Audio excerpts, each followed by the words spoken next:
Okay, we just finished our conversation with Gileah Taylor, and We did it. she is absolutely lovely. This is one of my favorite conversations.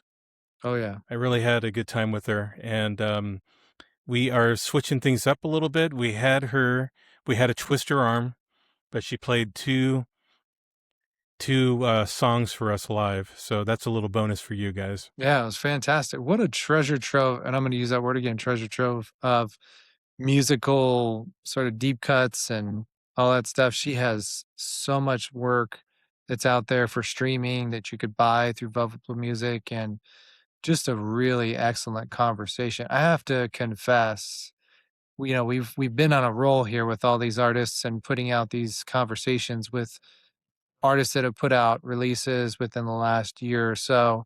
And, she wasn't really on my radar, but we got to credit our good friend Eric Jett of Fipeste for suggesting her. So she made it to episode 6. And I'm only disappointed in ourselves, or myself specifically, for not booking that earlier, because this was just a wonderful conversation. Yeah, very, very lovely. Great personality. Very easy to talk to. Very talented, but she's also very, very humble, which seems like it's a lot of Velvet Blue artists just like that. We got to learn a little bit about her project Leem of Earth, which is also on Velvet Blue Music, and as well as her daughter putting out a new release this coming Friday, which is called Wormagenic.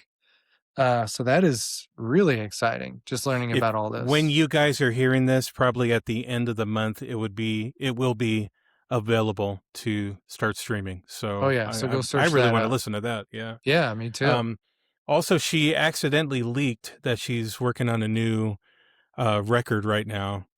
Do you remember the title of that record? I do. Yeah. I don't know if she wants it kept. Well, she said it in the episode. So we'll just say the Leem of Earth project is called C. And I don't know if that's C is in the ocean or the letter C. I'd guess the former. But Or see with our eyes. yeah, yeah, there you go. So that's the mystery. You just So have to wait until the official that's the release. one thing we'll look forward to. So we know there's Right. a record coming out.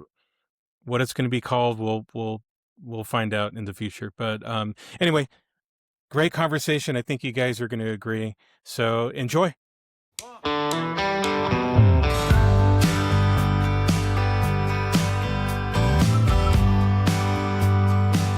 I've been carrying this guitar around all week. I've been so tired, I can't fall asleep. You're listening to the Velvet Blue Music Podcast. In each episode, Joey Escobell and Cody Landfeld sit down with a featured VBM artist and discuss one of their favourite records, the stories behind the songs, and other insights. Let's join Joey, Cody, and the featured guest on today's Velvet Blue Music Podcast. Hey, Joey Escobell here. Velvet Blue Music Podcast is who we are. I'm here with Cody. Good to be back. It is really good to be back, and thank you everybody for listening to the last podcast, Adios Cometa. Really good group of guys. I'm sure you guys listened to it. We had a really, really good time with those guys, and we have a special treat. Don't say I never gave you anything nice. We have Gileah Taylor here, and on top of it, we have Gileah Taylor performing 2 songs at the top. Okay, so don't say I never gave you anything nice. I care about the fans. I love the fans, and this is why I do these things here. Actually, it was Cody's idea, so I don't want to take that again. Yeah. Thank you, Cody. Gileah Taylor, how you doing? Say hi, Gileah. Hi. Thank you guys for having me. Yeah, thanks for coming out. Yeah, man, it's a pleasure, and it's a pleasure. I remember listening to Slow Parade a while ago, and then I just got busy with work, and I kind of forgot about it. It's been really good listening to all the music you did, and plus what we're going to concentrate on this podcast is your latest EP. I think it's I Call This One. I think that's what it is, and Yes. and that was very, very, very nice. So, but we're going to do this, guys. We're going to go ahead and have Gileah Taylor performed 2 songs to wake you guys up, and then we're going to get right into the interview here. Gileah, thank you. Go for it. Yes. Okay. Wonderful. So the first song is Joey. You mentioned in an email that you liked "Way Out" from Slow Parade, so I thought I would do that one first. I think you said you might want like a little bit about it, but I usually just introduce this one as I was at the end. Well, no, it was actually more the middle of what I like to call my little dark age. Years of just really not being well. And there were reasons for it, for sure. But for me, for my whole life, songwriting is truly therapy. And I'm not putting down other therapy or saying that this therapy is better, but this is my therapy. And so it's how I get things out. But I went to Scotland in 2019, and I like rode a bike across the country. It's a small country, so that's not like that amazing. But anyways, I loved in their like train stations or pubs or anything. The exit sign doesn't say exit; it says "way out," and I just loved that. And so when I wrote this song, and I realized this was what I was kind of talking about, was looking for a way out. I just thought like, oh, that's cute. It's the UK exit sign. So, And I think you know this already. My wife is off the boat from Scotland. Like I can't awesome. understand her. Like when she's mad at me, she like rolls her R's and I get scared. So This is so good. I would love to yeah, talk to her. so she would love to that. listen to this song and have a conversation with you. So Oh, that's so cool. yeah. So but anyway, I digress. Let's I'll let you take over here. Thank you, ladies and gentlemen. Gileah Taylor. Though it's light outside, I pretend I am a spy, and I crawl under covers,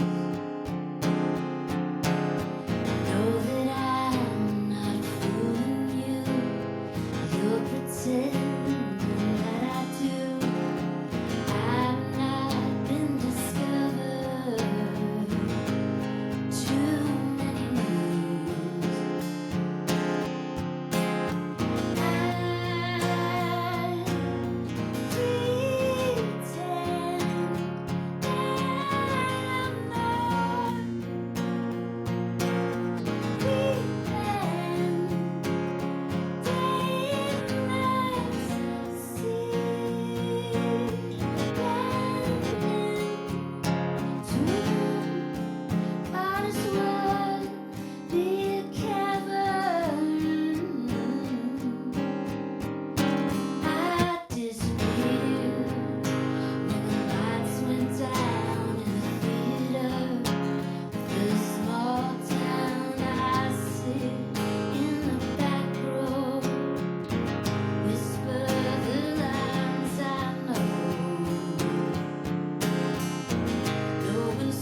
way out.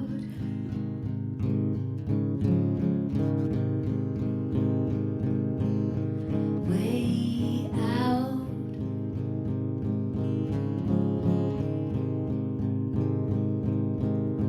Finding my way out. Finding my way out. Wow. right. That's Man, awesome. unbelievable. That wasn't peaking, I hope. No, that was great. That sounded great. So just so the audience knows, I emailed Gileah and I said, "Oh, hey, don't worry if you mess up. We could edit it. And she's just like, "No, don't worry about that." And I realize why you're top notch, top shelf player, and I think you just proved that. So thank you. So give me the name of that song again. That was Way Out from Slow Parade. Okay, very Yeah. good. Yeah, thank That was you. actually my favorite from the album. Shut up. So I'm super So you guys like the excited to play heavier that. stuff. So do you guys like Leem of Earth? Yes. I do, Okay. yeah. Yeah. Mhm. Y'all Yeah, have that a was really that was a big. great one. You've got a big treat coming later this year. Wow. You heard it here first, guys. Velvet Blue Music Podcast. We're breaking news every So- episode, Joey. I like it. Thank you for that. Did you want to go right into the next song, or did you want to talk about, something else, or maybe talk I about the song you're honestly- about to sing? Maybe I can mention a little bit about it, and then I could take off the guitar and like move my little seat forward and actually hang and talk. I wish you great. could just play for the next hour and a half, and I could just sit here. You with my can invite coffee. me to do that anytime you want. I'll play covers Okay. too. All right, you asked for it. Be careful what you wish for. I do. I love doing that. I play around my hometown like all the time. Well, not so much right now because I've been working on Leem of Earth this year, but I do like cover sets and hardly even do any of my own songs. But I do love playing my own songs. So Okay, I was gonna say that's If you ever kind of want a it. tease. yeah, if you ever want Yeah. to, let's set up Okay. a separate little chat for that Cody, let's talk for all about the people. Yeah, let's Excellent. this might be like one of our bonus episodes, like doing There something you like go. this, Yes, so, a bonus episode. That'd be awesome. Yeah. okay. All right, awesome. Okay. Well, Gileah, go ahead and lead us into the next one here. Yeah. This song is called "The Lonely Hearts," and actually, I do. Yeah, I just remembered when I play this. I like to tell this little story. I always like to imagine like my dream person that would cover a song of mine is Johnny Cash. And that can't happen, but he does have a grandson. So occasionally I like to put that out into the universe because he is a beautiful singer too. But when I wrote this one, this was at the end of my dark age. And it was when I realized the day I wrote this, I just said to myself that I'm never writing a sad song like this ever again. And so it went into like a really, really sad story that is now completely like a redemption story that I never could have imagined the morning I wrote this. But I really did wake up in the morning and cry. Like, this is all true. But I also love, like, I imagine like somebody like Johnny Cash back in the day, like on stage, and he's like about to sing a song and he goes, "I call this one The Lonely Hearts," or something like that. So in the song, it's The Lonely Hearts is the name of the song, but then also it turns into like a painting. And a lot of it only makes sense to me, but there's also like a lot of like little funny, like punny things that I like with the song and the painting. So anyways, that's like a fun opening to what is a really sad song. But I haven't written a song like this since. And I'm very thankful for that. Cool. Okay.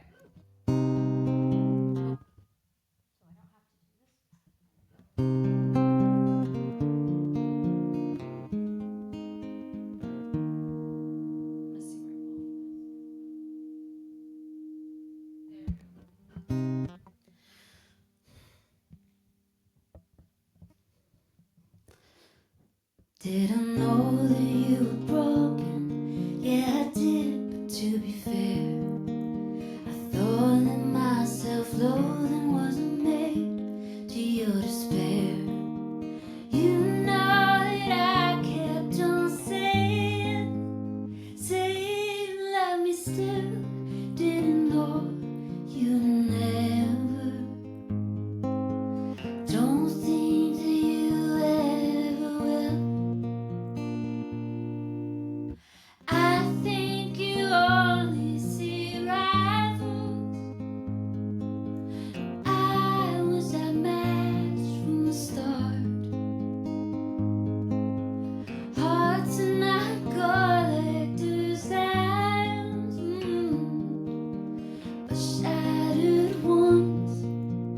make works of art.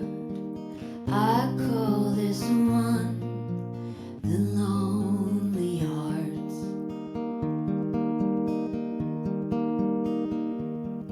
Was it fair that I was hoping both sides would cede? The ammo long collected, but it seems we both need something the other can't give up. Oh, the world could fall, didn't think it would ever. Maybe time I go to the wall. Don't wanna deal in denial. I wanna see things as they are. Hearts are not collector's items. Here in the ruins, I guess that they are. I call this one the Lonely Hearts.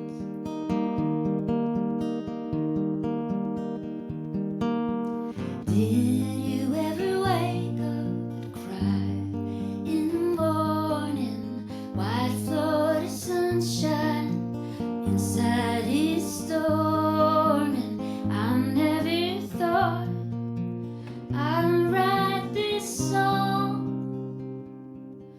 I see that I'm just hanging on. I don't think that we should be rivals. Somehow we're here and we are. Hearts are not collector's items. Here in the ruins, I guess that they are. They build museums for pieces like ours. Hang this one up, it's called the Lonely Hearts. Very, very Hey. good. Wow. Excellent. Excellent. Sounds so good too. Yeah. Just the audio, everything was great. Dude, Great song. I will say we worked very, very hard on that today, getting it right. Well, we Mhm. so appreciate that. This is definitely a treat, and the bar Yay. is raised from now on for every single guest. So I Well, know. If I they know. need This if they need audio help, like tell them to email me. there you Because go. it's always like there's always technical difficulties. But I'm really glad. I actually hadn't used. I have a what is it? It's Universal Audio. It's what is this thing called? Volt. It's called a Volt, and there's some numbers after it. But Cool. it's a little interface, and that has helped a lot for me today. So That's to the great. future artists. Yeah. Do you Well, guys hey, want me to? Thank you so much. Yeah, you're welcome. Yeah, I'm going to take my headphones off and. Hey, I kind of like that lyric that you just sang, Gileah. It was museums hold pieces for, I think it was like for people like us Yeah, they build like us. museums for pieces like ours. Yeah. Yeah, and it kind of reminded me of, I don't know if you listened to Jen Leckman. I think he Oh, I know he's that a name. guy. Yeah. Yeah, he's a guy on, I want to say, I think it's called Secretly Canadian or something like that. Mhm. But he wrote a song about from the eyes of the Elephant Man and how he loved, the blind girl. And Oh. one of his lyrics was something like, one day I'll be stuffed in some museum, like scaring little kids, So I was kind of like, kind of reminded me of that, but maybe That's not actually pretty appropriate for this song. that really. Anyway, thank you for that. I appreciate it. I guess we could go right into, are you comfortable, all set up? You sound Yes. good from Yeah. I feel fine. where I am. Let me get to the interview. Okay, well, let's learn a little bit about Gileah Taylor. So, Cody, did you want to take it away? Yeah, sure. So thank you so much for just agreeing to do this episode. And, honestly, we want to learn more about you. And I'm sure the audience who's on the podcast other end is really excited to learn about you as well. So I don't know why I chose this first question, but I was reading through some of your background, and honestly, I just want to hear more about your upbringing. I saw that your dad was a preacher, and so I assume that that probably informs your background. So tell us a little bit about how you came up and how things inspired you to become a songwriter. So my dad is a preacher still, almost my whole life. Oh, wow. Yeah, since I was like probably 3 years old, and he was a very young preacher as well. I don't even think he was in his early 20s, but he's also a songwriter, and at this point, he's put over half of the Psalms to music. And Wow. he does it in a word. He's an expository preacher, Reformed, and so he. Oh, I like those. I Joey. like those two things you just said within Yep. 2 seconds: expository preacher and reform. What are we talking? Are we talking Reformed Baptist? Yes. So, Joey. So I love just this. so you know, Eric Jett from Fapeste is Oh yeah, also yeah. I Reformed love Baptist. Eric. Yeah, Okay. So Yeah. okay, I'll shut up. Go ahead. yeah. No, I love that, and yeah, that's great. So, but I loved like music was just a big thing in my life. My mom is also an artist, but she's a painter, so different type of artist. And she's like my daughter, Mercy. Mercy's also a painter, but it skipped a generation. I cannot paint, but I can do what my dad did. But I loved growing up in church. He put psalms to music. I sang hymns. That like all completely has shaped everything about me. My first concert was New Song, and then probably my second was For Him, because they used to come to churches like in the little towns back in the day. But I do love my dad doing the expository, like that style. Like imagine that as like putting like a psalm to music. So he would often go back to the Hebrew words to put things to music. When I was little, I used to love like wandering around the house singing like really, really weird parts of his songs. Like there's one in Psalm 80.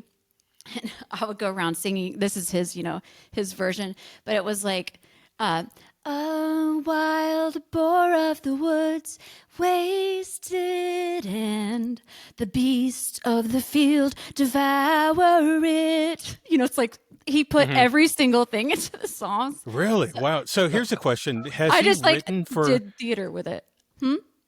Did he write See that. any of those songs for any big artists at all? No. He is way too weird. There's Okay, just no way. Okay, yeah. Yeah, like most of his stuff is like he used to listen to like Mahavishnu Orchestra when in the 70s when he was a teenager. You might not like Procol Harum. I don't know. He was a really strange music guy. So I get my weirdness from him for sure. But I used to love singing like the weird psalms because he wouldn't leave those weird lines out. Like a modern hymnal would be like, why would we sing about a wild boar of the woods? But he wouldn't leave it out. He's like, oh no, we're singing the whole Psalm 80. It's inspired. Yeah, it's inspired. Why not?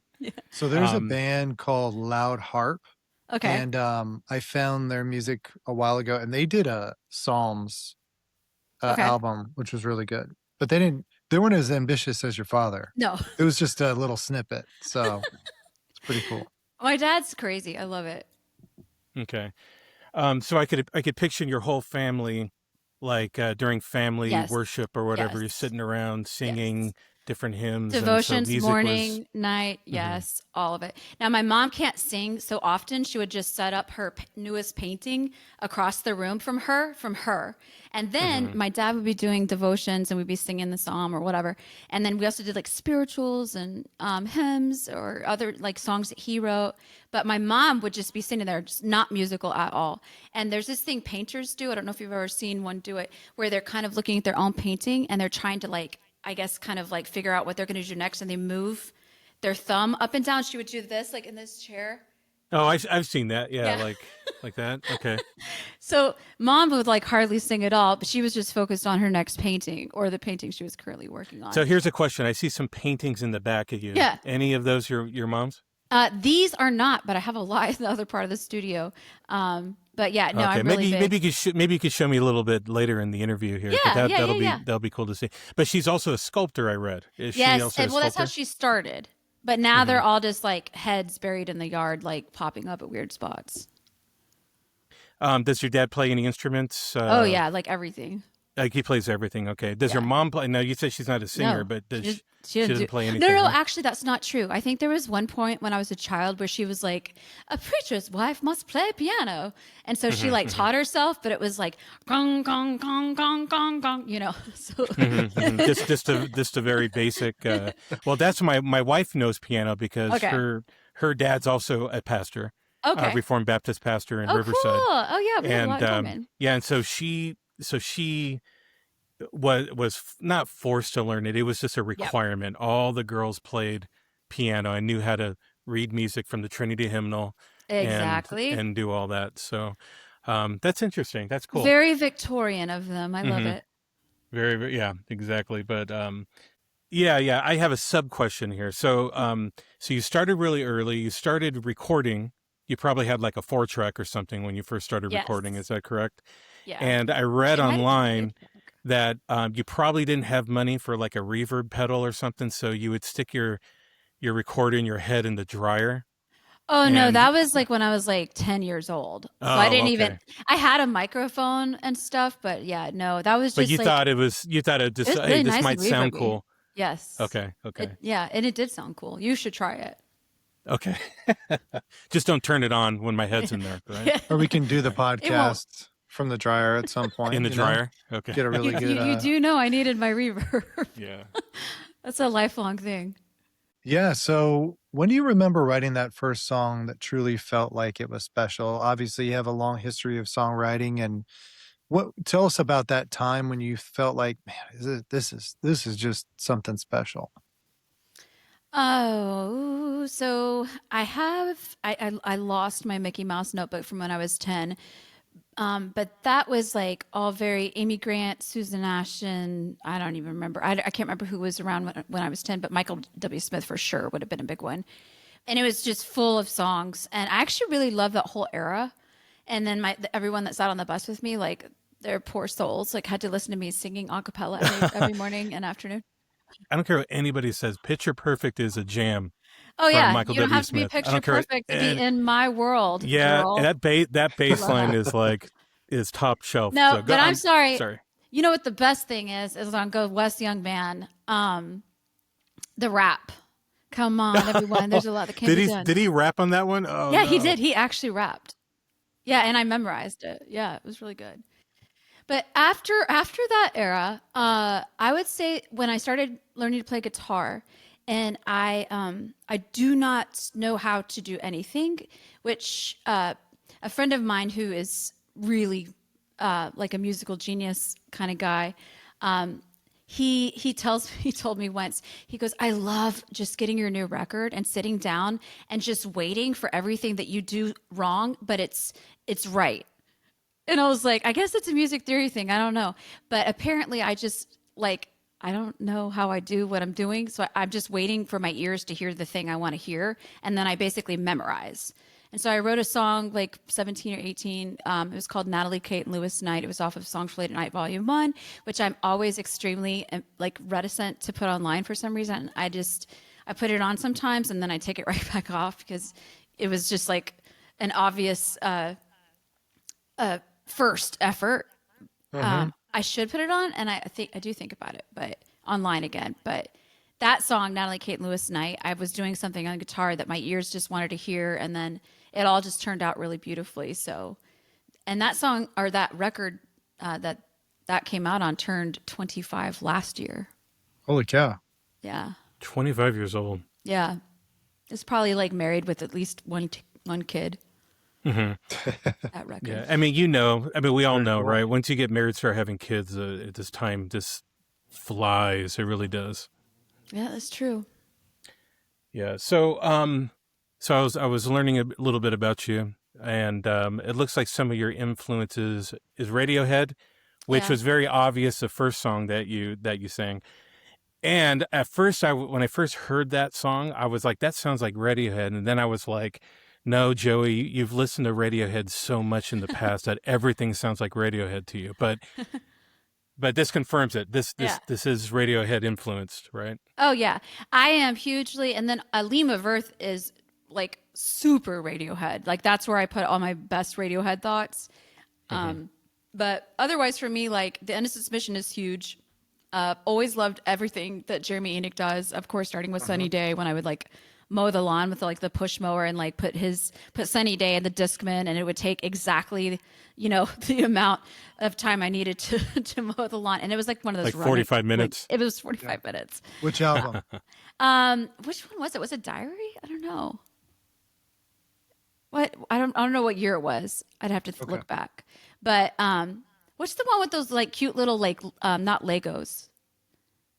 Oh, those weird wooden little yeah. That's the one Diary. where the one in the it's in the kitchen with the and fire. one of them is okay. Yeah. I'm pretty sure that was my lawn mowing album. But Jeremy, and then like I said, like a lot of church music, just a lot of church, every type of church music there is really. I don't care what anybody says, right? One of the best songs ever is "Ah, Holy Jesus." Ah, Holy Jesus. Like it doesn't get We any have a better than different that. we have a different melody in our church. It's a different ours- melody, but it's yeah. the same. Really? Yeah. Ah, Holy Jesus. Okay. Yeah. Yes, that's same song, same idea. Okay. Yeah. But yeah, no, that yeah. I think my favorite hymn when I was little was "O Sacred Head, Now Wounded." But also my dad started incorporating sacred harp songs, which you're not supposed to do those with an instrument, but he did. Like he put guitar with them, and I love those songs too. Yeah, so I like staying on the topic of your musical influences here and now I'd ask a couple of follow-up questions. What is your favorite Radiohead album, and what's your favorite Innocence Mission album? That's too hard. A Moon-Shaped Pool really got me through some stuff. But also the Bends is like my Leem of Earth go-to, like remembering those songs. I'm going to have to say the Bends. Okay. I'm going to go with the Bends.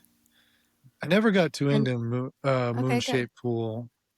I have that one, but for some reason I haven't spent enough time with it. Dude, what? There's one. You've got to go listen. I used to drive my kids around the minivan, and one day my son, who had a speech impediment at the time and really didn't talk that much, but he's in the back seat and he's going, "Broken hearts make it rain." He's actually singing the end of this, and I was like, he doesn't hardly talk. I can't believe he's singing this. So it actually got the whole family through a time. cool. I love that record. It's beautiful. Very cool. And then you said the Innocence Mission? Yeah. What's the go-to record there?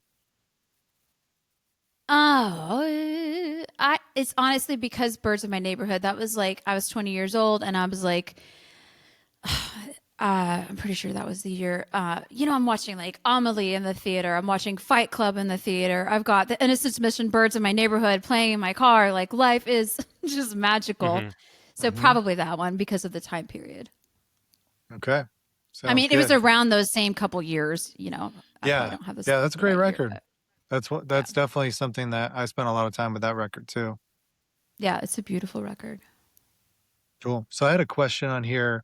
I read some backing, credits on your record and some background about you. And so it seems like you collaborate with some of the same bands. So I had a question about how did you get those musicians together? How did you get that band together rather?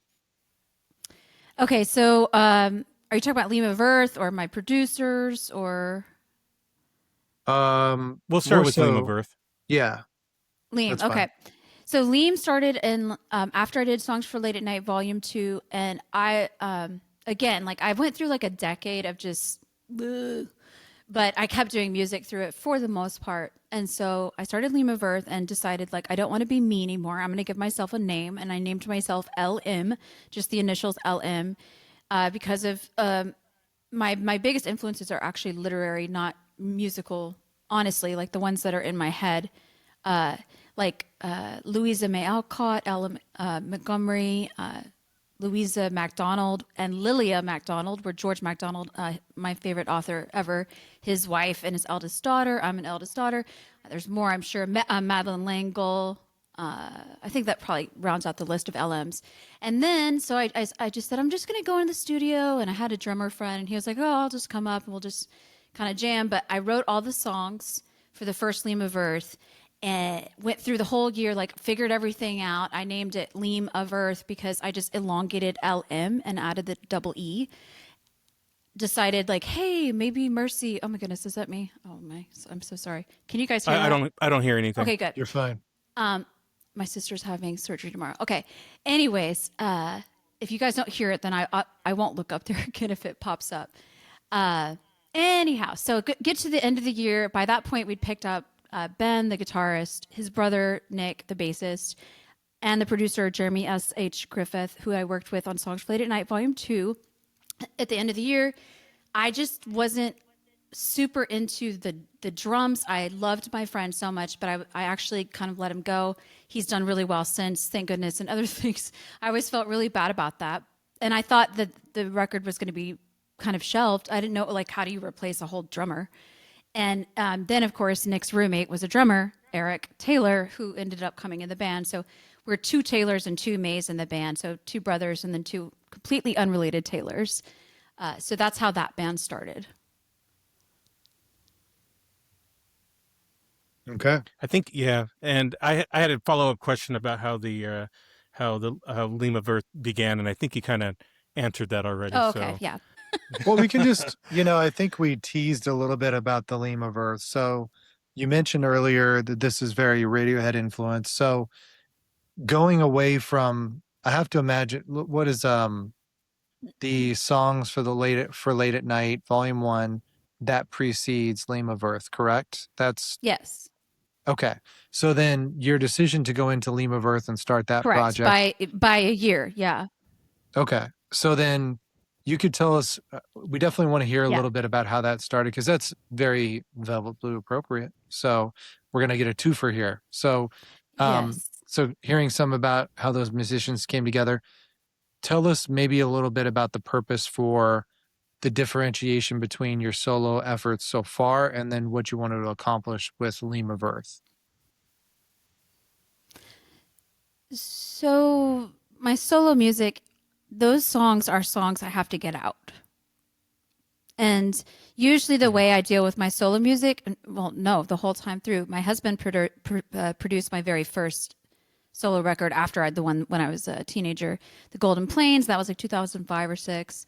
Then after that, I started working with Alan Salmon. He did the EPs in 2010. He did a Chris and Gileah record in 2014. 2016 was Songs for Late at Night Volume 2 with Jeremy.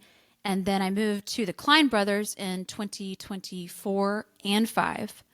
And so they all are kind of like really different musical styles. And it's because if a producer is willing to work with me, I look at them and I say, I'm good at songwriting and I can sing. You're good at producing. You do exactly what it is that you want to do. So when I give you this batch of songs, I just want you to do your very best work. And I don't care what the genre is. Well, I don't know. There's probably a genre or two I wouldn't do that I wouldn't be a good fit for. But it seems like they just always know, like, okay, well, I can do whatever I want. And that makes the music absolutely shine because them, they get to be a huge part of the project. So I hand it off to them. I do play instruments, but I just say, yeah, whatever you want to do, you do. So Jeremy's like super sci-fi. Alan Salmon was super pop. The Klein brothers are teensy bit twangy, a little bit Nashville, not for my music, not super, of course, and then I don't sing with a country voice, but that's how I do solo. Mm-hmm. Okay. And what you said is correct. I had a lot of musicians say, I might have mentioned it in another podcast episode where they said, look, if you want your record to be good, if you want it where people could listen to it, stop fighting with the producer. Like, oh yeah, hire a producer to do his thing, get your hands off of it, and then do whatever he asked you to do. Yeah. Right. But it's your duty to find the producer that you want. But then when you hire him, hands off. And Jason Martin from Starflyer, he was really good about that. That's why a lot of his records are, when he had a producer, sounded excellent. Mm-hmm. So That's actually, it's honestly great advice to do artists, and that's, I'm already kind of teaching Mercy how that works, my daughter. But they're doing that for a reason. That's what they're good at. That's what they're best at in the whole world. And so asking them like, hey, can you do the thing that you're very best at? And then I'm going to do the thing I'm very best at. And then I honestly love every single record and every single style because we're both giving it like the very best we have. Mm-hmm. Awesome. You mentioned your husband. So I'm guessing your husband's a musician. Oh yeah, he is. He was on BEC, which is like what are those called? A sub label or something? I don't know. Of Tooth and Nail, and that was 2007. Yeah, Brandon. I think it's short for Brandon Ebel Company. Yes. So he was on there under his name, which is Chris Taylor. Confusing for a while there because there is another Chris Taylor in the Christian music world, and I'm sure that Chris is still doing music. My Chris, we did do some music. We did a record together, 2014. He's always kind of behind the scenes since then for me. Cool. I have that up right now. I didn't even know that existed. The cover shot looks so pro. That looks like a CCM album cover. Well, you know why you say that? It's because the South Park episode where they decide to be a Christian band and then they're all looking like different ways. Oh man, that's too good. Those are the funniest episodes, man. Oh, yeah. Because somehow they understand. Oh yeah, those guys just get it. They get it, you know, like they kind of get somebody everything. Grew up in the church. Yeah. Hey, listen, Cody, I'm going to skip down to the bottom question here. Go for it. Just for time, because we had that lovely music in the beginning. How did you meet Jeff Cloud? Like, how did you meet him? Where did you meet him? That's a fun story. So I knew who he was. I was at a Cornerstone in the late 90s. I was at a couple of Cornerstones in the late 90s. He had his booth, like all of his tables, and he's just like really kind of like this tall, mysterious looking man. And I probably had a CD demo and just went up to him and I was like, ah, and then like gave it to him and then like, probably scurried away. But I'm sure we must have talked by email. It's funny I don't know the story better because it's my own life. But anyhow, I do remember he wrote me and said, I really like White Florida Sun off the Golden Plains. And then after that, it was like Songs Played at Night Volume 2. And I just wrote him an email basically begging him, please put me on your record label. And then he did. So awesome. Okay. So your first record was released when? Give me a year. 2000. Y2K. 2000. Okay. Yeah. We didn't explode. Aren't we happy? Yes. So it's weird because wonderful. I was hanging out. I was in Starflyer from 98 to 2002. Okay. So I must listen to your demo so what Jeff would do is when we'd go on tour, he would have just a stack of demos to listen to. He'd get them all. And so we'd go on tour and listen to them. And then this is fun. And so there was a lot of stinkers, right? Not to be an a-hole, right? But there's a lot of stinkers. But that was the first time we heard Battered Fish. Oh my gosh! And Battered Fish was like legit. We're listening, like, dude, these guys are like really good. So I think we went to go. We kind of had a showcase at a bar to go see them, and we were the only people there. Oh my goodness. At a booth, like eating food. Like we were sitting there eating food while the band was playing, and I think that's when. Good. Yeah. So. But anyway, I feel like I must have heard your music, and I just probably wasn't paying attention, or my mind was somewhere else. I am so earnest, like Ernest Silly Goose, and like that the first record, if he did have that one was just like kind of over the top, and the vocal was like Rigoletto from the 90s. I don't know if you know that. But it was over the top, which is why I'm always like, I just don't want to put that back online. In my own mind, I'm just like, what was I doing? Joey, when you brought up the demo thing, I used to have a hip hop project, and I wasn't trying to get on Develop Blue Music or anything, but I gave Jeff my demo. I wonder if that ever made the cut, or if it went straight to the trash can or something. I have no idea, man. We didn't get a lot of hip hop. I remember there was a split CD that that Jeff released. I forgot the name of it, but it was 2 different hip hop artists, and it was released early 2000, and that's all. Those are the only hip hop Velvet Blue artists I know of. So, yeah, that's all I heard. That could have been you, Cody. Could have been me. Missed Yep. opportunity for Yeah, VBM. I know. Yeah. Mhm. So, random fact about you, Gileah. Going Home. Your song "Going Home" was on 13 Reasons Why. It's a Netflix series that I didn't know anything about, but now I'm going to go check it out. Oh no. I didn't watch it. It was like trigger warning. It was like a really, really sad series, and I'd never watched it. I couldn't watch it. I did not want to watch it. Did you at least watch, the part? No, I the did part watch where your the song comes in? scene. That's actually, it's funny. I watched the scene my song was in, and the 2 characters were like sitting in a coffee shop, and my song was like playing over the coffee shop speakers, and I couldn't hear my song. So I was like, I'm glad it made it to all these playlists, because that was right when, I think that was like when playlists started going, like being a thing. And then the music from that show just went hugely viral. It was Do you remember what year? What year? It would have been 2016 or 17. 2016. That's pretty awesome, though, man. It might have been 2017 when that happened. And you're also featured on NPR's Echoes, too, right? I don't know. What year was that? Yeah, that would have been 2017. 2017. Okay. All right. So you were like white John hot at that time. Diliberto. Yes, that was peak for me. That's cool. Until this year when Leem of Earth comes out. Yeah. So as far as the publishing goes on this, yeah, I would assume everything's independent. It's all in your name. So was this coming directly to you as far as royalties when this got all, on all these playlists and stuff? Yeah, it was. And you know what? Pretty much the exact dollar amount I made is what I spent on Leem of Earth. Oh, no way. Yeah. So That's cool. it was Covered the it. one time I got paid enough for to do Leem of Earth. Like, Awesome. producer and like tapes and stuff like that. Yeah, that's really good. Yeah, because I mean, these days are when you're on a label and stuff, and I know there's a mix of the publishing and who owns all the copyright and all that fun stuff. So in this case, it's really neat to see that you owned all of it. So Yeah. And it went directly into the next. I added it up one time at like taxes time or something, and I was like, oh my gosh, it's so funny. That's exactly what I paid for Leem of Earth. So it was kind of awesome. So did you frame your check?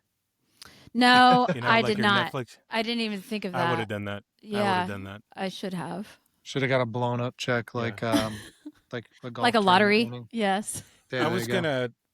gonna frame my Jupiter James check, but we sold no records.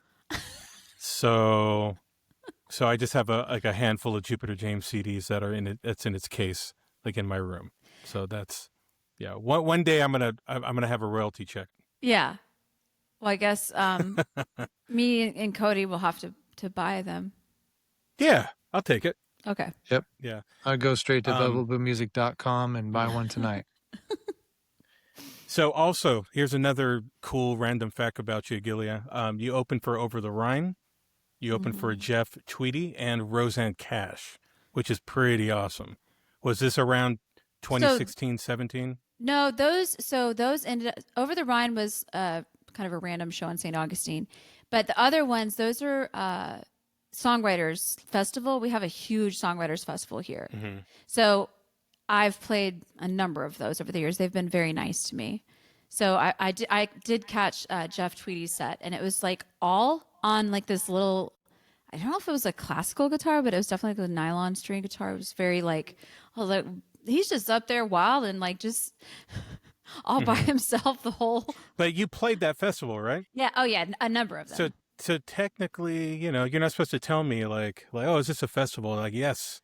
I know that's what Jeff would tell me. Like, don't say that. Yeah.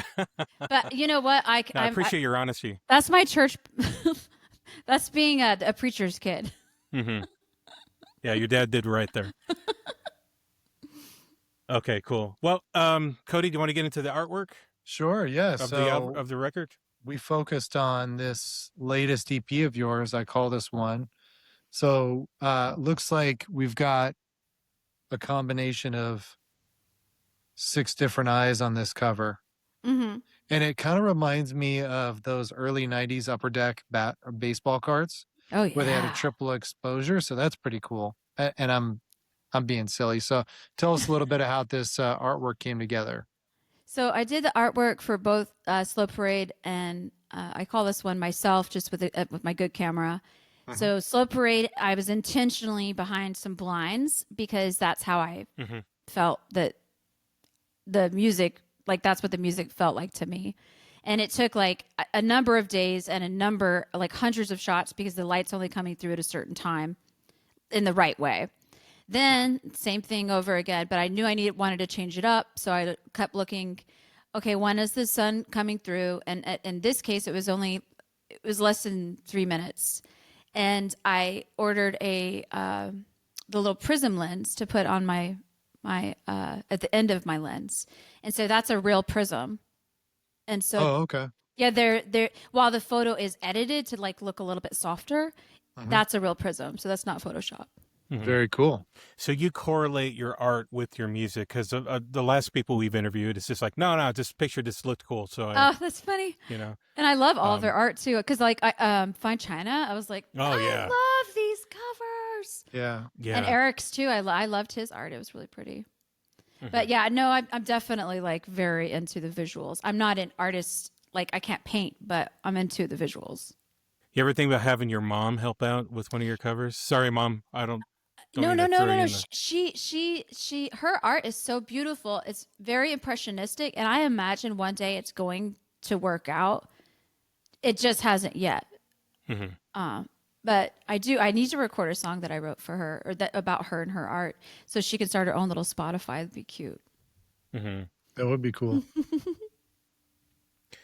So, what would be your overall theme? Like, I've listened to all of your songs many, many times. I've read all of your lyrics. I think I know the answer to this, but what's your overall theme? Is it living in pain and then there's redemption, like you mentioned earlier? I am so embarrassed. I don't know, because, like I said, I'm writing because I have to, and so I don't. It's like I don't have any agenda at all. I'm just going, oh, yay, this song is coming. Yes, let me sit down and write it. I don't know if I don't know. I feel like I like that answer. okay, good. There you go. I like it. What about you, Cody? Yeah, and this is out of the dark ages, right? Or the dark age, you said? I'm out So of the this dark is- age. I'm out of the Okay. dark age. I actually would love to hear more of that story, just not to get pry into your personal life or anything, of course, but like just kind of touching on what went into that whole songwriting process and then sort of coming out of that into sort of where you were at as far as in your life and what led to these songs and what was kind of going on behind the scenes and what kind of made for the Yeah. reason to come out. So I actually don't have a problem telling that story at all. My husband's side of it, I will leave for him to tell if he ever wants to. And I'm not going to say anything negative about what happened. I will tell you though that after I wrote "The Lonely Hearts," I left my marriage of at the time 22 years. And I thought, there's no saving this. My body can't take this anymore. I'd already hit the wall mentally long before, but I just said, I can't do this anymore. And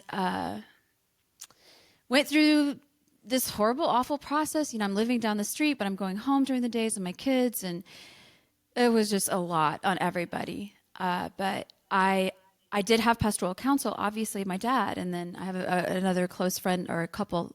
And the husband in that couple, he's a preacher. Another preacher. I'm talking to, several different people about this, pastors, because this is obviously, it's a sacred thing. It's a covenant. You don't just run off, right? Mm-hmm. And I don't think I did. And my husband now says the same thing. If I hadn't left, he wouldn't have called out to God. And honestly, I don't know if it was saved for the first time or what. But this is a new man. So what happened was the divorce did go through. And I told him before the divorce, because I did have the advice, just go ahead and just let it go through. Like, this has all happened too easily. Just let it go. But I told him, hey man, my dad's been reminding me of 1 Corinthians 7 this whole time, and that is, if a woman is to leave her husband, then she remains unmarried or is reconciled to her husband. And I said, I commit to you, I will remain unmarried. I'm not, going to go off and start dating or something. And then if this is real, this is a real heart thing, and this keeps going, it'll be obvious to me and everybody, and I will remarry you. So we got divorced in the spring and remarried in the fall of 2025. Wow, what a story. That was an expensive temporary breakup. But, you are exactly man, what I appreciate that. That is very, very encouraging. Thank you. And I'll say this. Thank you that you care about the scriptures so much that you want to be obedient. And thank God for the church too, right? I mean, the words that you just said, pastoral care, your friends, these are all working together for our and my good. husband, that it was wild, because my husband, it was obviously he didn't like any of the divorce part of it, but as the months went on, and even up until now, he's just like, he is the person that I knew was underneath the pain that he personally was enduring, and that's what caused the stress in our marriage. But yeah, he's just like, he's genuinely just the most beautiful man, and I'm just sad that it went the way it did for a minute. But I also don't know, I don't know. It just seems like God had his hand in all of it, even the worst part. Sanctification, man. It's the what is it? What is it talking about? The refiner's fire. That's not a comfortable place to be in, but you're that's how God purifies us. So You're right. So that's an awesome. Thank you for sharing that. I appreciate that. Awesome. I wish we could just end on that, but I got fan questions. Okay, cool. Well, we're going to go ahead and move on to the other segment here. Well, let's talk about your 3 most streamed songs on Spotify. And the first one in the list is Lonely Hearts. I think you only see rivals, and I was unmatched from the start. Hearts are not collector's items, but shattered ones make works of art. I call this one the Lonely Heart. And you told us a little bit about this already, and I don't want to make you go through it again, but there is a chunk of lyrics that I really like. Can I read that to you? Okay. And now that you told me a little bit about what happened, it's kind of puts a different light to it. But don't think that we should be rivals, but somehow we're here, and we are. Hearts are not collector's items. Here in the ruins, I guess that they are. They build museums for pieces like ours. Hang this one up. It's called The Lonely Hearts. I thought that's the block that really spoke to me there. And we talked about it earlier about the museum thing. Yeah, about this song, and then it turned into a painting, and I just pictured hanging it up in like an old ruined museum that like the walls were falling down. And I want to say is maybe this isn't the song that sounded very Radioheady. I want to say The Last Century sounds very Radioheady, right? But Lonely Hearts, I gotta try to remember what it sounds like here, but I just remember loving the whole entire record. So Yay. No, it's a great song. Beautiful song. And I really enjoyed the EP. I definitely noticed, just as a contrast between the latest full length and the EP, for me, that felt like a little bit more liveliness in sort of the overall tone of the music. So I enjoyed that, because the artwork feels very similar. So I was just actually curious, as a sub question, were perhaps the EP and the full length recorded either close in proximity or at the same time? No, it was 2023 for Slow Parade when it was recorded, and then it was 2024 for I Call This One. So very, like more than a whole year apart. Oh, okay. Yeah. Mhm. But speaking of sound, it is very refreshing because we've interviewed folks from Slow Salvation, Adios Cometa, and Oh, I that's love like that one. I love Travis. yeah, really, really awesome. My daughter listens to Slow Salvation all the time. Yeah. Just walls of sound, just Right. that. I hate using that word shoegaze, but listening to your record was it was a refresher, just Yeah. acoustic guitars, the drums are just solid and kind of buried a little bit. Yeah, they are buried a Um, little bit. I noticed that too. yeah, buried a little bit, which I like. And just sounded pure. Is pure a good word? And Probably. I kind of needed that this week. Good. I often describe my music, my solo music, as wholesome, like a Hallmark movie or something. Exactly right. It just and I'm in like a cover country band, playing like Alan Jackson Awesome. That's and awesome. Garth Brooks. So I like the vibe. I really do Yeah. like that. And I used to be in an old country band back in the day, and there's something about that Americana acoustic sound that I could never get away from. I love it. Yep. All right. Shall we move on to the second song? Let's do it. All right. So the second song on Spotify. So I'm an Apple Music guy, but we're going off of Spotify since everybody seems to have Spotify. Second most streamed song is The Time Traveler.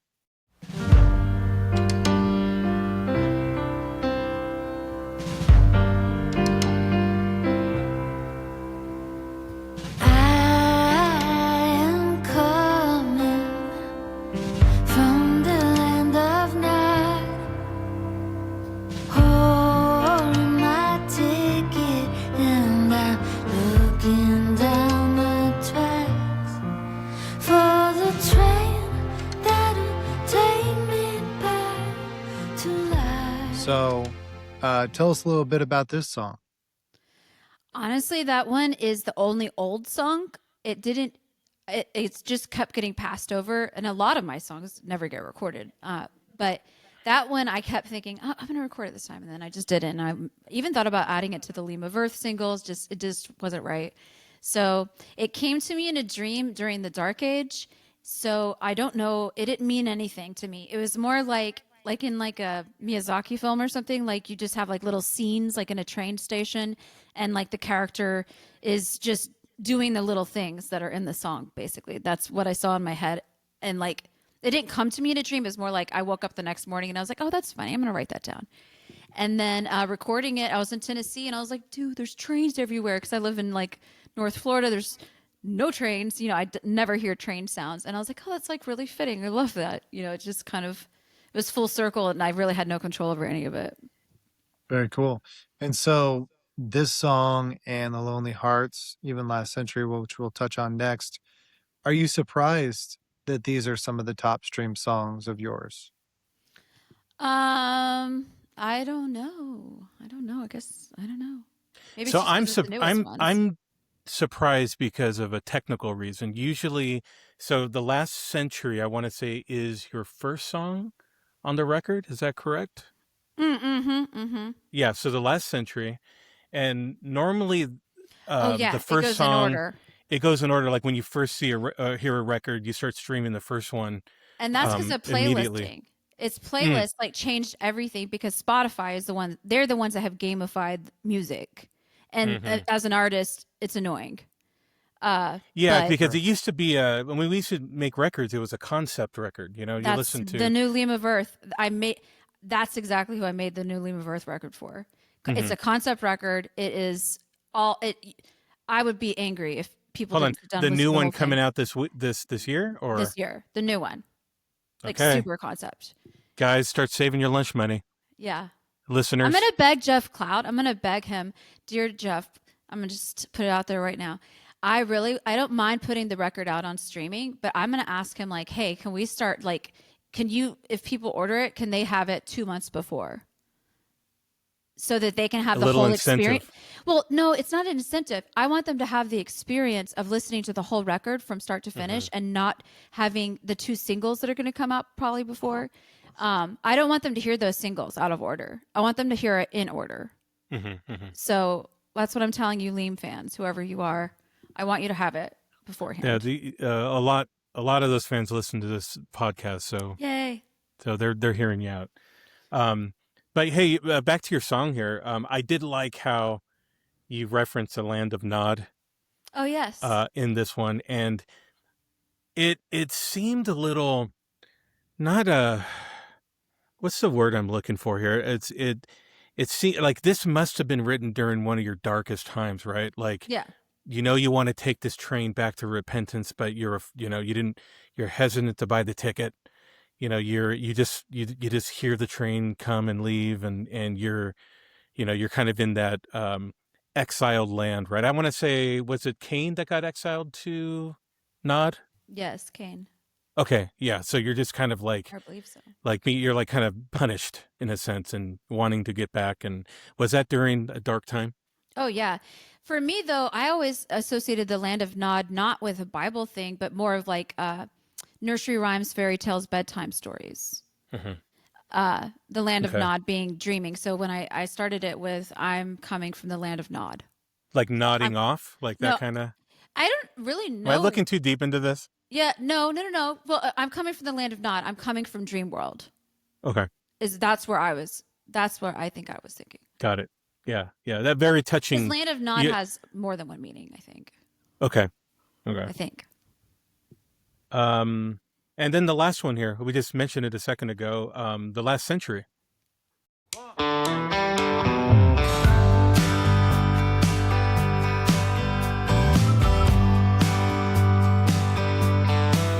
I've been carrying this guitar around all week. I've been so tired, I can't fall asleep. And I've been wondering about things I cannot see. Hear a footstep on the stair.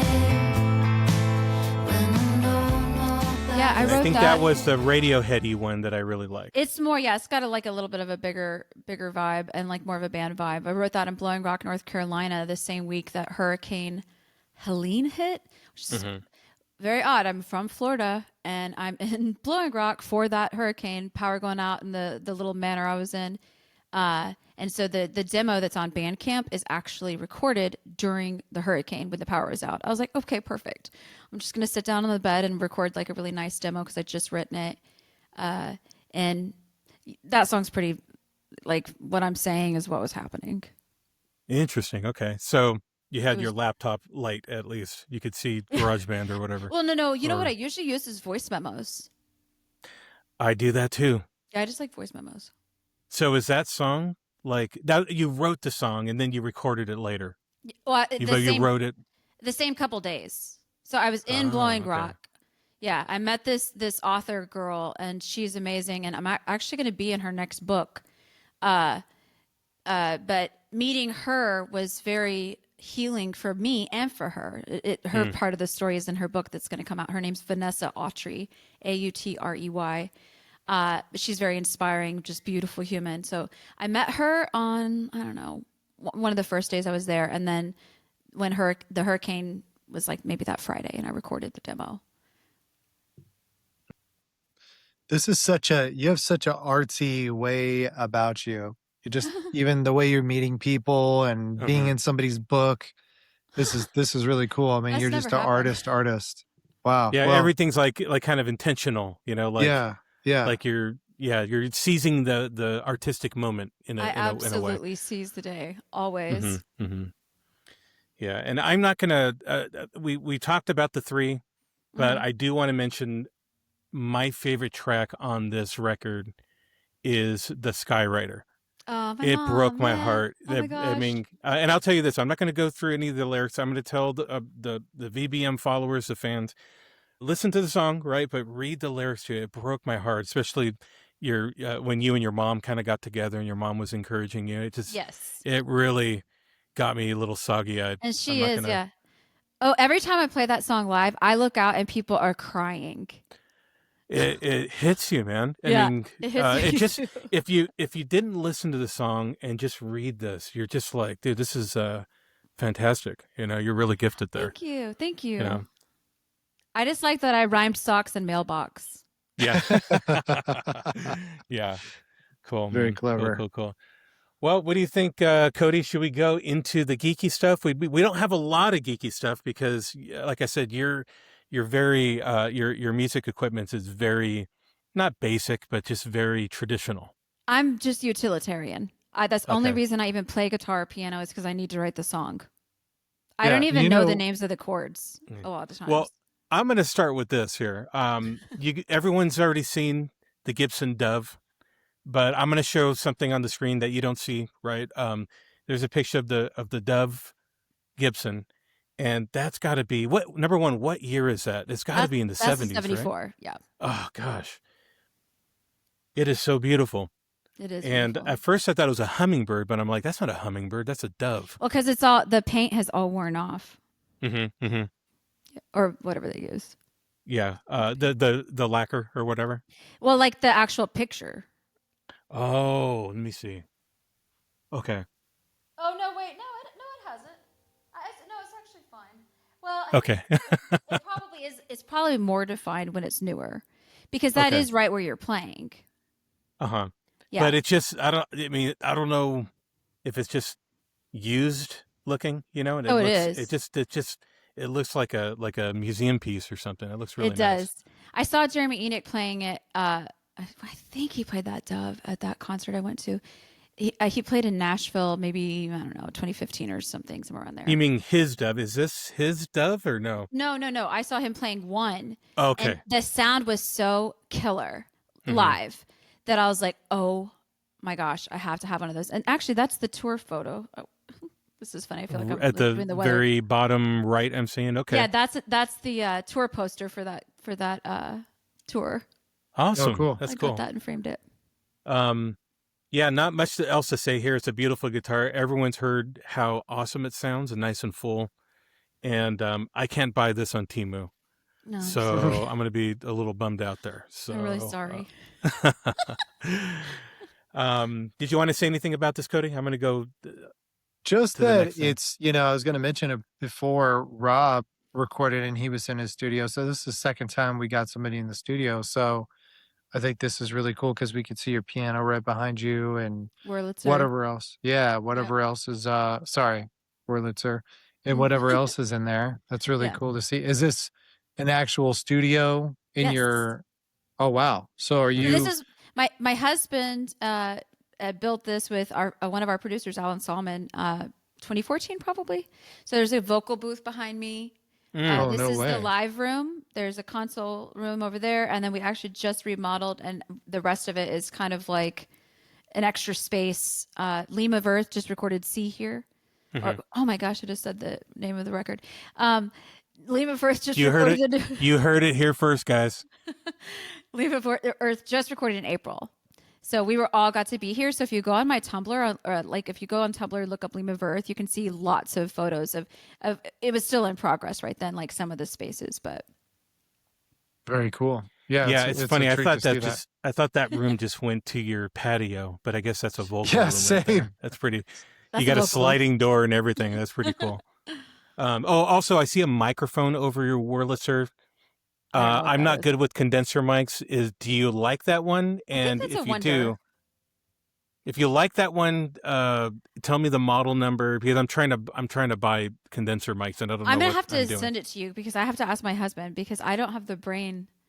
Like I'm Okay. not the brain behind the. He did make me sing in a bunch of mics in Nashville one time, and then he picked that one. I'm pretty sure that's the Okay. Wonder. Maybe you could email me, not tonight. Maybe Yeah. when you think about it, you could just I will. give me that info. That would be awesome. Okay, so the next picture, bam, there we go. This is your SG, right? No, I think I sent you a picture of the Greco. Let's see. I see.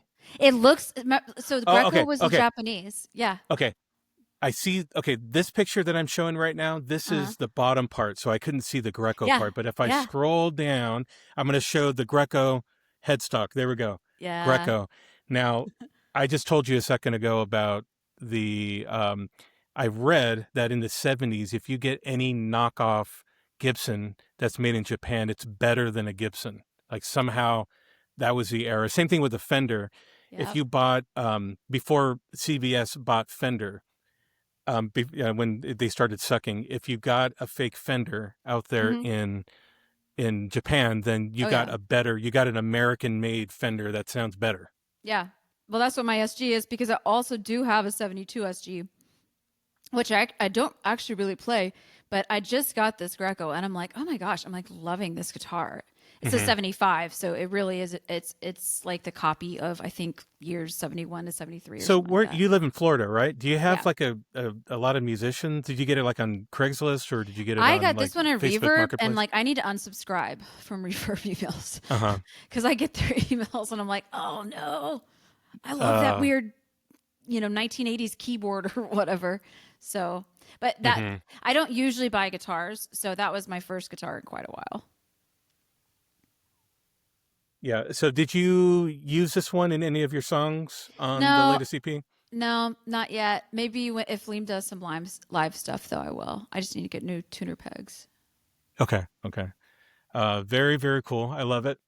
Yeah, it does look 70s though. It looks very 70s. Yeah, it They does. don't make them like that anymore. Mm-hmm. So let's talk about your Wurlitzer. So here is your You can see it back there already, but I'm going to show you the picture here.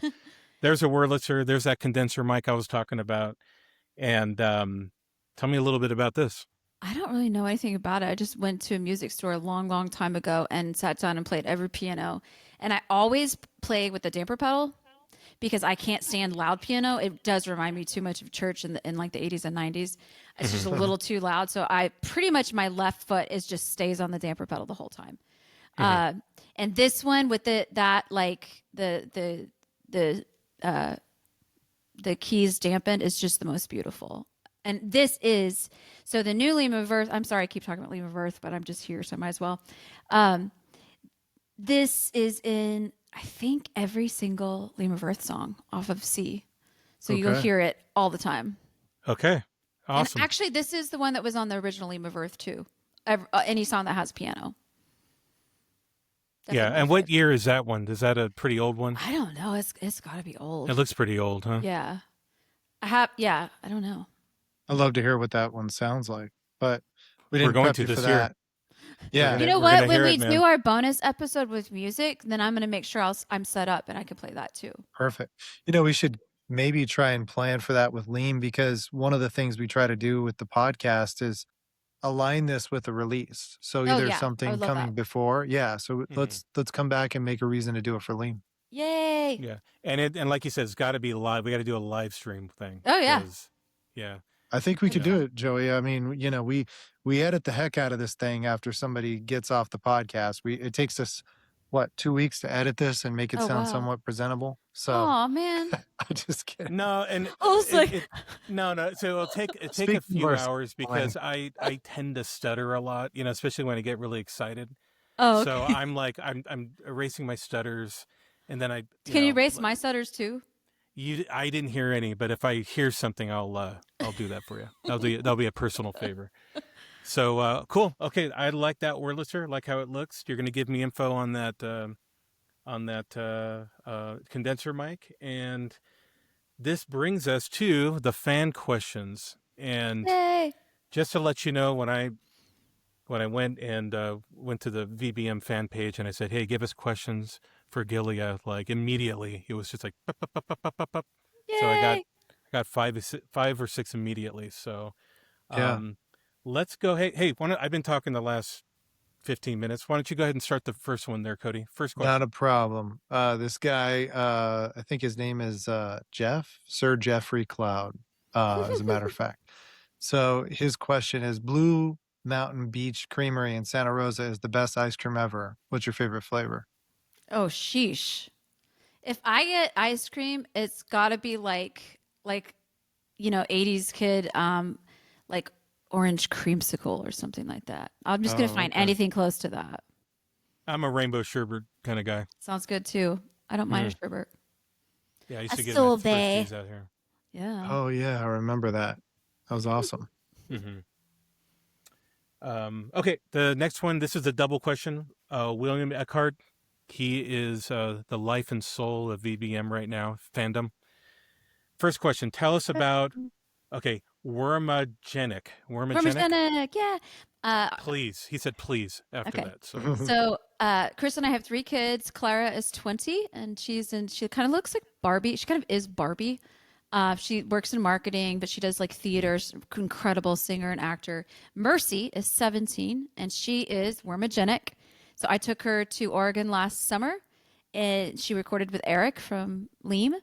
And I did ask Eric. I was like, did my guitars end up on this thing? But I am on every song. So she has 6 singles coming out. We're just doing that waterfall release, because she's brand new, and she is kind of like killing it on Instagram. Her little reels, it's amazing. So that's Wormagenic. But since I introduced Clara too, we do have a third kid, Timothy. He's 14, and he's just like his own man already, and very tall and lovely and like stoic. So those are our 3 kids. But yeah, Wormagenic is, I'm trying to convince her to like, we got to do merch. And she's like, no, you don't do merch unless people like demand it, Mom. And I'm like, okay, I get that. But her songs are really she's incredible. more of she'll be a great business person. Oh yeah. Because She's not going to waste money. like if I decided to start a band, I think my first thing was spend $2,000 in merch, and I wouldn't have any songs. Yeah. And I don't know how to play music. Her songs are incredible. They're amazing. How old is she again? She's 17. And 17, also, okay. I just want to say, I didn't help her at all. She's just like how I was when I was little. I'm like, I'm going to my room and I'm going to do this myself. And so I didn't help her at all. I just, one day I was like, can we sit down and maybe I can get my guitar and do some demos, because these are sounding really good. And we were in the studio, and I remember Eric, we were all talking, and she was, doing the vocals for one of her songs. And she goes, oh yeah, I wrote this when I was 13. And we were like, what? And it's such a good song. They're all good though. You guys are going to have fun listening. Jason should release like a split EP, one with, and call it like VBM Artist Kids or something. Dude. And because we have Charlie Martin on one. Not only Charlie, but now Fine China. Yeah, Lydia. Is it Lydia? Is she, Yes, is she I can't wait to hear that. Is she starting to? Is she? Yeah, writing she's music? got a release coming out. It's in August. It's in August. Wow. I asked Jeff about it because I was so intrigued. I was like, who is this beautiful young lady? And so yeah, he told me a little bit about it. I'm so excited. Wow. Yeah. I She's had beautiful. no idea. That's pretty good. There should be like a little release, Yeah. like artist children. Yeah. We could do like a small sounds press for them. Yeah, second generation Yeah. compilation. I like that. Oh, sorry, William. You had a second part of the question here. So, what's a song you love so much that you wish you wrote? Heaven by the Fire Theft. Oh wow, the Fire Okay. Theft, huh? That's cool. I don't think I've ever heard it. That's, It's Jeremy Enoch. It's Jeremy Enoch. Okay. What was it? 2 guys from Sunny Day, or And something? Jeremy, yeah. Yeah. It's like the most beautiful piano song, and it like I honestly just cry. I missed the vinyl repress of that re-release. I totally I miss everything, honestly, like that. Okay, I got that queued up to listen to after this. You're gonna love it. It's beautiful. Here, so I'm gonna listen to that. Cool. I'll take the next one. Yep, take the next one because I can't I always pronounce his last name. Yeah, I always get Jeremy's question. So Jeremy Sobkowiak. Yeah, Jeremy. Yeah, if you could have a pint with the Inklings, who do you think you would enjoy speaking with most, and why? Okay, I did see this because he must have replied that immediately because I got a tag or like a mention, and so I clicked and I was like, "Oh, that's cool." Okay, so I saw this one, and this is so easy, and he probably knows the answer already because it's C.S. Lewis, because of he was a huge George MacDonald fan, and if I could just like listen to him talk about George, I'm a chatterbox. I would stay so quiet. Just anything that he could tell me about, like what his thoughts were. And, in the back of George books, it always says, like, C.S. Lewis quote, like, something like, I fancy I've never written a book where I didn't quote George. I consider him my master. So, and since George is, like, my fave, I would just be like, tell me anything. Mm-hmm. but I don't know what I Very would drink. Probably not. Probably a cider. Probably a There you cider. go. We have a lot of really good breweries out here in Idaho, and there's a couple of really good ciders downtown. And like you got to be careful, man, because it'll knock you This flat. is true. Sneak up Yes, on you. they're Yeah, so delicious. Yeah, it's yeah, not. and you wake up with a huge headache because it's all sugar. Yeah, The next that's day. too much sugar. Okay, next one here. Seth Davidson. See, he says, please, like for real, talk about the Golden Plane record, and very briefly, right? And also, if she could talk about the making of the song "The One," that would be awesome. So Be the one. Be the one. Yeah, come on and be the one. So be the one off of Golden Plane. Go for it. Okay, so the Golden Plains was produced by Chris, my husband. We just kind of like made it over the course of several months. It was before I had my first baby. And Be the One is mostly on Black Keys. So again, bonus episode material so that it could be filmed and recorded correctly. But that song was just like, I was just dancing my way through playing it. It's very like, and again, utilitarian. Like my left hand is like bong bong bong bong. I just like don't even do anything else. But that kind of lent itself to like almost like an Asian sound, and I love like an anime soundtrack. So Mm-hmm. Very cool. So Todd Pennington has a couple questions coming up. Slow Parade and I Call This One are simply delightful and each have a distinct sound and feel. Is that the producer's touch or your approach to each project? yeah, like I said before, I think I pretty much covered that talking about producers. You do what you are best at, and that's what I want my music to sound like for this project. And Yeah. and yeah, the Klein brothers are just remarkable. Gideon's wife, Jose, also played, and yeah, they're so good. Why would I have no notes? That's great. Yeah, and he had a little follow up with Slow Parade is becoming one of my desert island albums. Whoa. It deserves far more acclaim than I've seen it get. So That's more of a comment. yeah, I'll take that comment. We'll allow I it. like it. Yeah, that's a nice little ending to the segment. Actually, that's the last question. So, Oh, I love it. yeah, you got a lot of fans out there. Yeah, can I sneak in one question of my own yes. here? I just thought of this. Yeah. So, being that this is a Velvet Blue music podcast, we kind of touch on this throughout an interview. It's not really an official thing we planned for, but I'd be curious to know, what are your favorite VBM artists besides Jupiter James? Besides And Jupiter James. which songs do you really like off the top of your head?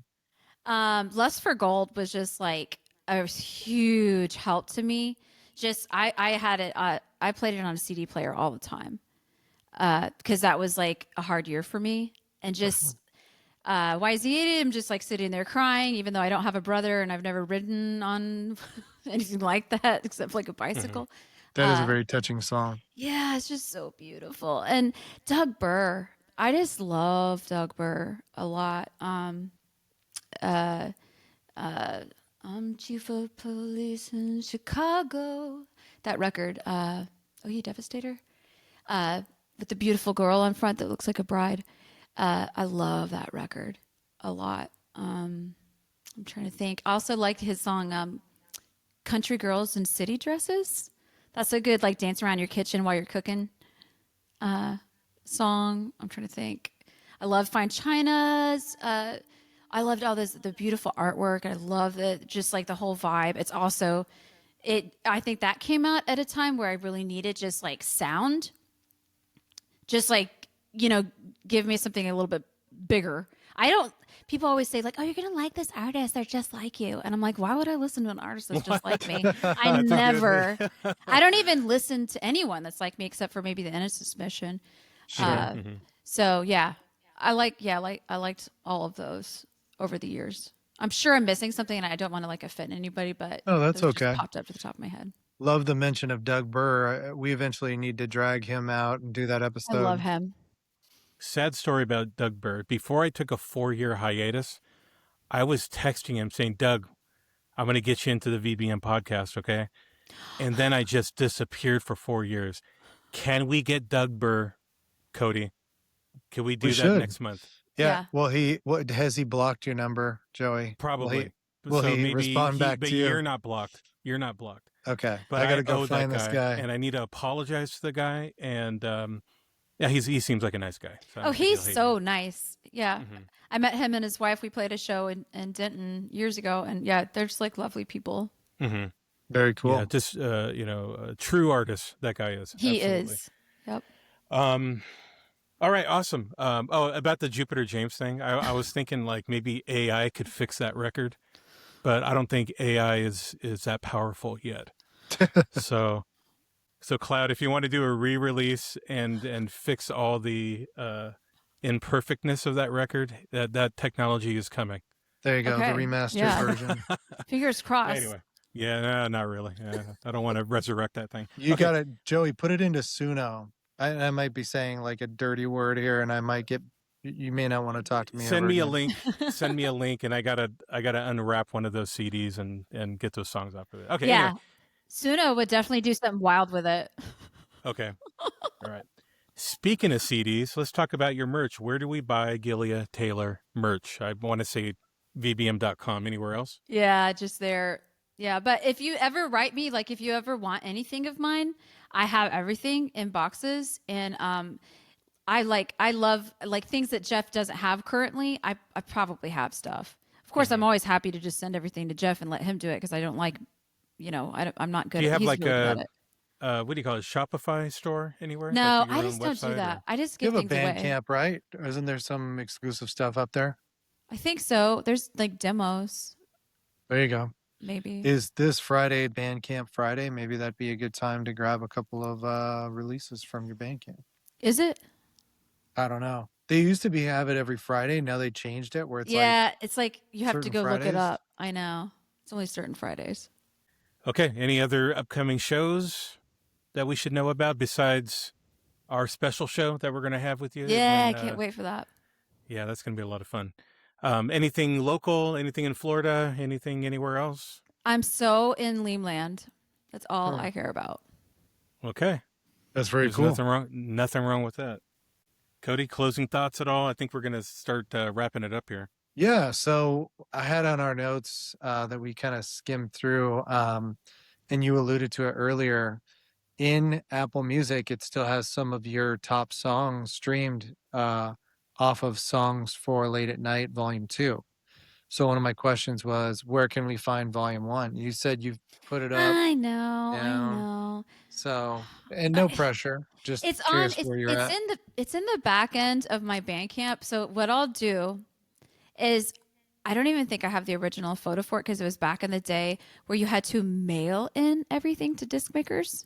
It was like that's when I did that. Like there's no just hop online and put your song up. Sometimes I wish it was still like that if it was harder to make music, but then that would be sad and a lot of people couldn't do it. But then okay, whole other podcast. Anyways, I will I always promise I'm going to do it and then I get chicken. I'm going to get off this call and then I'm going to make it public. No, that's not true. When I know your podcast is coming out, I'll make it public for like a week or something. Okay. And maybe that Right. will coincide with Bandcamp Friday. So That would be cool. Twofer. Yeah. Yeah. But just nobody make fun of me. I'm just like earnest, so earnest in these songs. And I always like, oh my gosh, like very teenage girl earnest. That's So, okay. okay. That's all. Gileah, you are lovely. I had Aw. a really good time. Time really flew. I don't know about you, Cody. Yeah. Usually I'm kind of Yeah. like, oh, let's look at the clock. Like, it really flew for me.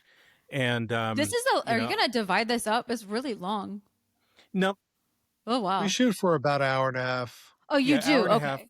Because I was listening to the other guys, but I didn't know what the time in general was. Okay. No, so I even asked the VBM folks, like the fans. I said, "Do you want me to shorten it?" And they said, "Absolutely not. Like, make it longer." Cool. Nice. So you did And make I only this do one longer. this. I only do this once a month too. So maybe they could listen to parts of it and Yeah. Okay. Good. Okay. But I really enjoyed you. Thank you for sharing all of really all your pain and stuff. It's it helps others. Yeah. You know, everything that you're going through, someone's probably listening to this and being encouraged Yes. and saying Amen. like, hey, there's a purpose to all of this, right? There's nothing happens without genuine purpose. Yeah. You know, everything's decreed. I believe that. And I just appreciate all your work, and I appreciate your time spent with us. You're like the real deal, so I appreciate you. Joey, it was very nice meeting hanging- you. Yes, and you too, Cody. Thank you guys so much. Yeah, thank you for sharing your songs at the beginning. That was a really neat treat. I'm so glad that worked out. Yeah, that was wonderful. When I know nobody's there, but I wonder if it could be somebody else like me, carrying their guitar around for a century.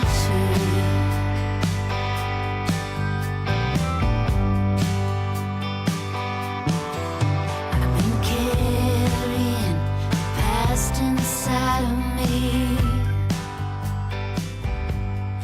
I've been so Thanks for listening to the Velvet Blue Music podcast. To support Velvet Blue Music and the artists you've heard today, pick up records directly at velvetbluemusic.com, and be sure to follow and stream our bands on platforms like SoundCloud and Bandcamp. For more conversations with artists from across Velvet Blue's 30 plus years of history, follow us on Facebook and Instagram so you never miss an episode.